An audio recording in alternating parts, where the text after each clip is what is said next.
রান্নাবান্না এই মাছের উপরে করতেছি। আমরা কোনোরকম জীবনটা নিয়ে বাঁচি আছি। এই জুলাইয়ে এই মহাপরিকল্পনা বিষয়ক সমস্ত ধোঁয়াশা দূর হওয়াটা অত্যন্ত জরুরি। ভারী বৃষ্টি কিংবা উজানের ঢল, তিস্তা ফুলে ফেপে ওঠা মানেই বসতভিটার ভাঙন আর একটু একটু করে নদীর তীর থেকে জনবসতি সরে যাওয়া।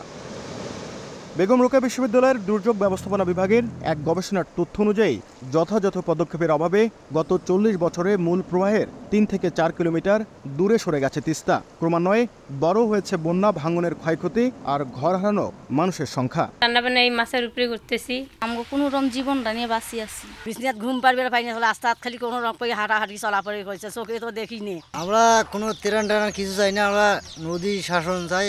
প্রধানমন্ত্রীর ভারত সফরের পর আবারও আলোচনায় তিস্তা মহাপরিকল্পনা। ভূরাজনৈতিক নানা সমীকরণ ভেদ করে একই প্রকল্পে ভারতের সঙ্গে সমন্বয় করে কাজ করতে আগ্রহী হয়েছে চীনও।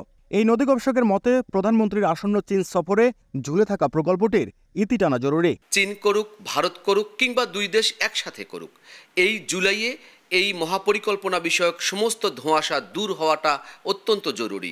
নগদের কাছে সব গ্রাহকই প্রিয়, তাই তো সারা দেশে ক্যাশ আউট চার্জ সবচেয়ে কম।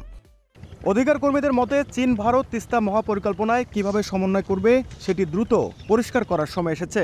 না হলে এই প্রকল্প ঘিরে যে আশার আলো দেখা যাচ্ছে সেটিতে আবারও ভাটা পড়বে।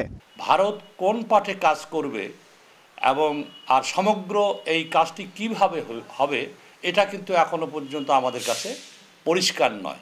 এটা পরিষ্কার হলেই এই উত্তর জনপদের মানুষ নতুন করে ভাবনা দেখবে এবং নতুন করে স্বপ্ন দেখবে। এদিকে তিস্তা মহাপরিকল্পনা বাস্তবায়ন সহ ৬ দফা দাবিতে তিস্তা সমাবেশের ডাক দিয়েছে তিস্তা বাঁচাও নদী বাঁচাও সংগ্রাম পরিষদ।